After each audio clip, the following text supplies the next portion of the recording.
नमस्कार मित्रों, राधे राधे, जय श्री कृष्णा, जय श्री राम, हर हर महादेव। स्वागत है आप सबका हमारे इस प्यारे YouTube channel Shri Banke Bihari temple Vrindavan में। मित्रों, कलयुग के प्रभाव से विलुप्त हो रही हमारी संस्कृति, हमारे प्राचीन वैदिक ज्ञान और सनातन धर्म का प्रचार प्रसार करने के लिए हमारे चैनल को सब्सक्राइब करें और हमारे द्वारा सांस्कृतिक ज्ञान के ऊपर, भगवत ज्ञान के ऊपर बनाए गए वीडियो को अधिक से अधिक लोगों तक पहुंचाएं। हमारे द्वारा बनाई गई वीडियो को अधिक से अधिक लोगों तक पहुंचाकर आप अपनी संस्कृति के प्रचार प्रसार का अमृत तुल्य पुण्य लाभ उठा सकते हैं। वीडियो अच्छी लगे तो वीडियो को लाइक करें और कमेंट बॉक्स में राधे राधे, जय श्री कृष्णा अवश्य लिखें। तो आइए मित्रों, देर न करते हुए आज के वीडियो को स्टार्ट करते हैं। आज का हमारा टॉपिक है कि जानिए बांके बिहारी जी के दर्शन करने का 10 चमत्कारी फल। तो बने रहे मित्रों वीडियो के अंत तक, क्योंकि आज के इस वीडियो में हम आपको वैदिक धर्म ग्रंथों के आधार पर एवं श्री बांके बिहारी जी के मंदिर के प्राचीन मान्यताओं के आधार पर बताने वाले हैं कि बांके बिहारी जी के दर्शन करने से वे कौन से 10 चमत्कारी फल प्राप्त होते हैं। मित्रों, भगवान श्री बांके बिहारी जी का यह चमत्कारी मंदिर भारत देश के उत्तर प्रदेश राज्य के मथुरा जिले के प्रसिद्ध वृंदावन शहर के रमण रेती स्थल पर स्थित है। मित्रों, इस मंदिर में स्थापित यह बांके बिहारी जी का विग्रह में साक्षात राधा कृष्ण का रूप समाहित है। इसलिए मित्रों, बांके बिहारी जी के दर्शन करने का अनंत गुना फल है और इस फल को कोई भी तुच्छ मानव अपने शब्दों में व्यक्त नहीं कर सकता। क्योंकि मित्रों, हरि अनंत, हरि कथा अनंता, भगवान की लीलाएं भी अनंत हैं और उन लीलाओं कथाओं का महत्व फल भी अनंत है। तो मित्रों, इसी प्रकार आज के इस वीडियो में हम केवल इन 10 चमत्कारी फल को ही बताएंगे, जो कि बांके बिहारी जी के मंदिर से जुड़े हुए प्राचीन मान्यताओं के ऊपर आधारित है।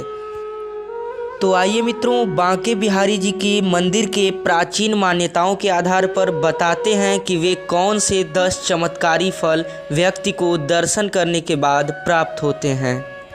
मित्रों, यह जानकारी बिल्कुल ही सत्य एवं शास्त्र प्रमाणिक है, क्योंकि यह जानकारी बांके बिहारी जी के मंदिर के प्राचीन मान्यताओं के ऊपर आधारित है एवं भक्तों द्वारा व्यक्त किए गए इन चमत्कारी फलों के ऊपर आधारित है।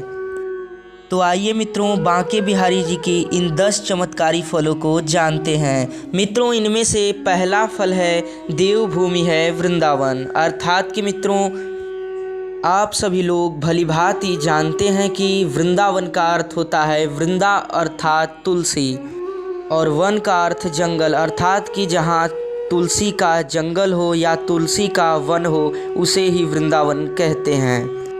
मित्रों, इसी मान्यता के आधार पर आपने सुना ही है कि जहाँ तुलसी का वृक्ष होता है वहाँ सनातन धर्म के 33 कोटि देवी देवताओं का वास होता है।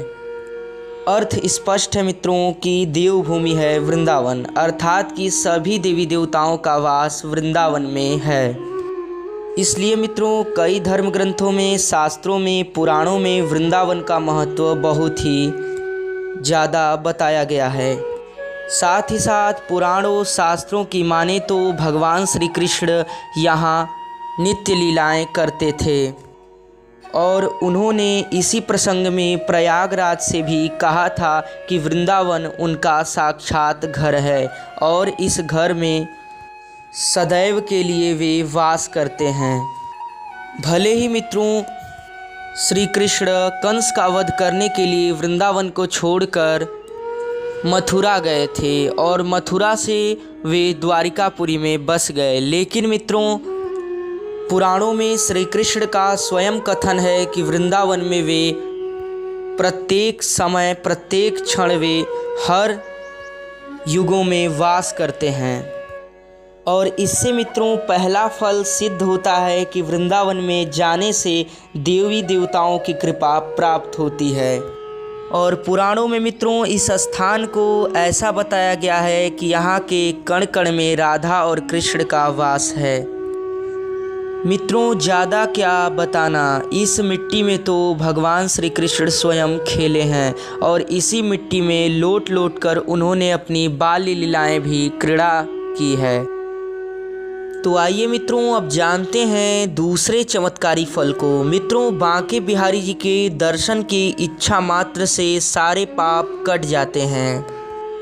मित्रों इस बात का प्रमाण शास्त्र पुराण उपनिषद भी देते हैं। मित्रों उपनिषदों में भी लिखा हुआ है कि भगवान का स्मरण मात्र, उनके दर्शन की लालसा मात्र ही हमारे हृदय में भक्ति देवी को जागृत करती है और उस ज्ञान और वैराग्य से ओतप्रोत हमारे हृदय में प्रभु के दर्शन की लालसा हेतु सारे पाप जलकर राख हो जाते हैं।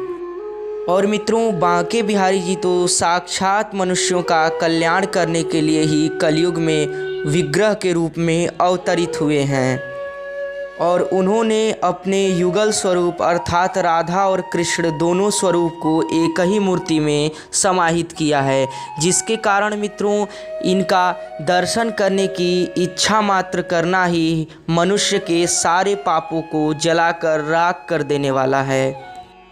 और जब मित्रों किसी भी मनुष्य का सारा पाप पूर्ण रूप से जलकर राख हो जाता है अर्थात खत्म हो जाता है, तो वह व्यक्ति पूर्ण रूप से शुद्ध सात्विक विचार वाला भगवान का भक्त बन जाता है और अपने भक्त पर भगवान श्री बांके बिहारी जी अनंत कृपा करते हैं।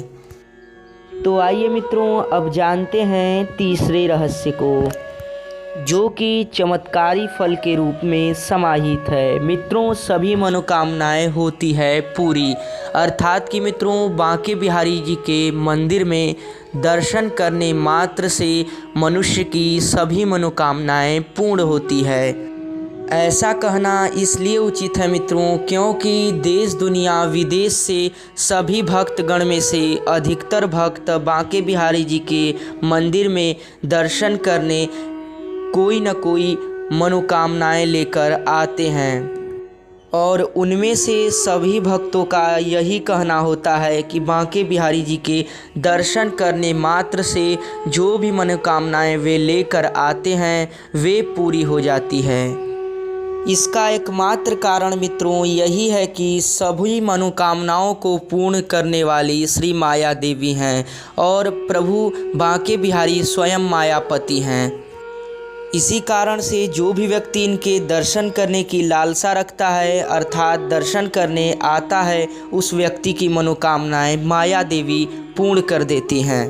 तो आइए मित्रों अब जानते हैं चौथे चमत्कारी फल को। मित्रों मूर्ति विग्रह के दर्शन करने से मिलता है साक्षात राधा कृष्ण के दर्शन का फल, अर्थात कि मित्रों मैंने पहले ही बताया कि श्री बांके बिहारी जी कलयुग में अवतरित हुए हैं और स्वामी हरिदास जी की साधना से इनका प्राकट्य हुआ और फिर माता राधा रानी और भगवान श्री कृष्ण अपने एक ही स्वरूप को इस मूर्ति में समाहित कर लिए और कहा कि कलयुग में जो भी व्यक्ति यहाँ दर्शन करने आएगा उसे इस विग्रह के दर्शन करने मात्र से साक्षात राधा कृष्ण के दर्शन करने का फल प्राप्त होगा।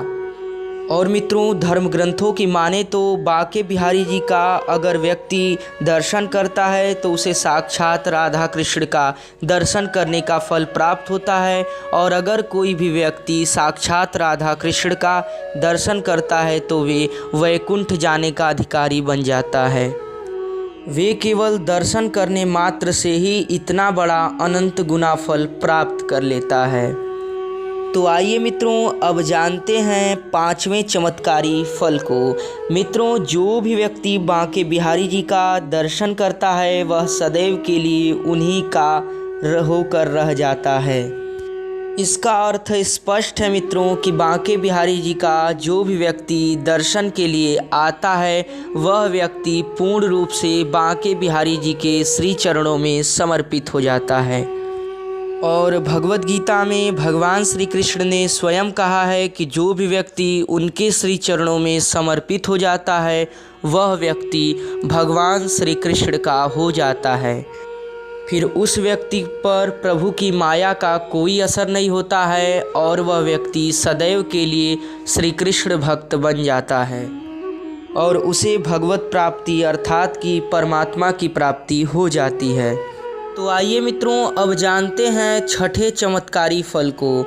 मित्रों, एक बार भी बांके बिहारी जी के दर्शन करने के बाद बार बार वृंदावन जाकर बांके बिहारी जी के दर्शन करने की इच्छा रूप भक्ति देवी जागृत हो जाती हैं।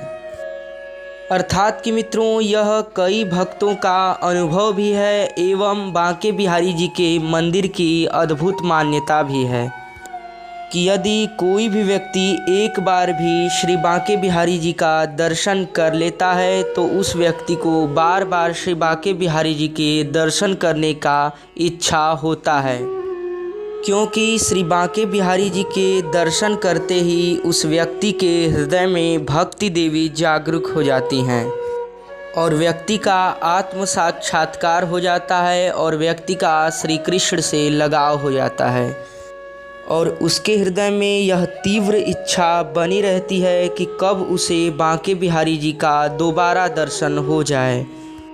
इसी प्रकार मित्रों, श्री बांके बिहारी जी की यह कृपा है कि व्यक्ति कितनाहु बार उनका दर्शन करे लेकिन दर्शन करने की इच्छा कभी समाप्त नहीं होती। इसका एकमात्र कारण यही है मित्रों कि वह व्यक्ति भगवान श्री कृष्ण और माता राधा रानी का सच्चा सेवक बन जाता है। तो मित्रों, आइए अब जानते हैं सातवें चमत्कारी फल को। मित्रों, सातवां चमत्कारी फल है वृंदावन जाने के बाद वापस आने नहीं देते बिहारी जी। अर्थात कि मित्रों, भक्तों का कहना है कि वृंदावन जाकर बांके बिहारी जी के दर्शन करने के बाद व्यक्ति तो अवश्य आ जाता है, लेकिन भगवान श्री बांके बिहारी जी के दर्शन किए हुए व्यक्ति का दिल बिहारी जी चुरा लेते हैं। इसीलिए उनका दूसरा नाम चित्तचोर भी है। चित्तचोर अर्थात कि मन और हृदय को चुराने वाले। और वह व्यक्ति बांके बिहारी जी का स्मरण हर समय करता है और वह व्यक्ति को फिर संसार की किसी भी तुच्छ पदार्थ में सुख नहीं मिलता और वह व्यक्ति बिहारी जी का सच्चा भक्त बन जाता है। और मित्रों, कई पुस्तकों में भी ऐसी मान्यता है कि बांके बिहारी जी का व्यक्ति दर्शन करता है तो वो आ जाता है वृंदावन से वापस लौटकर, लेकिन उसका दिल बिहारी जी रख लेते हैं। इसीलिए व्यक्ति का प्रेम कभी बिहारी जी के प्रति कम नहीं होता और प्रेम से ही भक्ति देवी वास करती हैं और भक्ति देवी के वास करने से ही व्यक्ति भव सागर से पार होकर परमात्मा की प्राप्ति कर पाता है। तो आइए मित्रों, अब जानते हैं आठवें चमत्कारी फल को। बांके बिहारी जी के दर्शन करने से व्यक्ति की कभी अकाल मृत्यु नहीं होती। मित्रों, इस बात की पुष्टि स्वयं भगवान श्री कृष्ण ने कुरुक्षेत्र में अर्जुन से किया है, जो कि श्रीमद् भगवत गीता नामक प्रसिद्ध धर्म ग्रंथ में लिखा गया है। स्वयं भगवान श्री कृष्ण अर्जुन से कहते हैं कि मेरे भक्त का कभी भी विनाश नहीं होता। और मित्रों, ठीक इसी प्रकार की अद्भुत मान्यता है श्री बांके बिहारी जी के मंदिर की, जो कि यह है कि श्री बांके बिहारी जी का जो व्यक्ति पूर्ण हृदय से दर्शन करता है, पूर्ण मन से दर्शन करता है, वह व्यक्ति कभी भी किसी प्रकार के दुर्घटना का शिकार नहीं होता है और श्री बांके बिहारी जी के दर्शन करने के बाद ऐसा अक्षय पुण्य प्राप्त होता है। मित्रों, आइए जानते हैं नौवें चमत्कारी फल को। वृंदावन के संपूर्ण मंदिरों का सबसे खास, सबसे लोकप्रिय मंदिर है श्री बांके बिहारी मंदिर। इसके पीछे मित्रों यही वह कारण है कि श्री बांके बिहारी जी का मंदिर स्वयं स्वामी श्री हरिदास जी ने इस मंदिर का प्राकट्य किया था, जो कि स्वयं श्री राधा रानी के अष्ट सखियों में प्रमुख सखी श्री ललिता सखी के अवतार थे, जिनका अवतार कलयुग में इसी कारण हुआ था कि वे बांके बिहारी जी की विग्रह को स्थापित कर सकें ताकि कलयुग में मानवों का कल्याण हो सके। और दूसरा कारण है इस मंदिर की प्राचीनता के कारण, क्योंकि मित्रों यह मंदिर वृंदावन के सबसे प्राचीन मंदिरों में से एक है। और तीसरा सबसे प्रमुख कारण है कि देश विदेश से आने वाले सभी भक्तों के यहाँ सभी प्रकार की इच्छा पूर्ण होती है एवं मंदिर में प्रतिदिन कुछ न कुछ चमत्कार अवश्य देखने को मिलते हैं। तो आइए मित्रों, अब जानते हैं श्री बांके बिहारी जी मंदिर के चमत्कारी फल के 10वें फल की ओर। तो मित्रों 10वां फल है स्वयं प्रकट हुआ था यह मूर्ति। मित्रों इसका एक कारण है कि स्वामी श्री हरिदास जी ने अपनी भक्ति से राधा कृष्ण को प्रसन्न किया और सभी लोगों की इच्छा पर स्वयं राधा कृष्ण एक विग्रह में समाहित हो गए। और मित्रों यह कोई विग्रह नहीं है, भले ही यह विग्रह एक लकड़ी का स्वरूप है, लेकिन इस लकड़ी का स्वरूप हम इसे नहीं समझ सकते, क्योंकि इसमें साक्षात राधा कृष्ण का वास है। और यह विग्रह कोई सामान्य विग्रह नहीं अपितु स्वयं प्रकट हुआ है। और यही वह कारण है कि मित्रों यह विग्रह स्वयं प्रकट हुआ है और स्वयं राधा कृष्ण इसके अंदर वास करते हैं। इसी कारण मूर्ति में कई प्रकार के चमत्कार समाहित हुए दिखते हैं एवं लोग आश्चर्यचकित हो जाते हैं। तो आशा करते हैं मित्रों कि आज का यह वीडियो आप सभी लोगों को अच्छा लगा होगा, तो इस जानकारी को अधिक से अधिक लोगों तक पहुंचाएं और श्री बांके बिहारी जी के लीलाओं का प्रचार करने में जो अनंत गुना फल मिलता है उसका लाभ उठाएं। तो मित्रों मिलते हैं एक नई जानकारी के साथ, तब तक के लिए राधे राधे।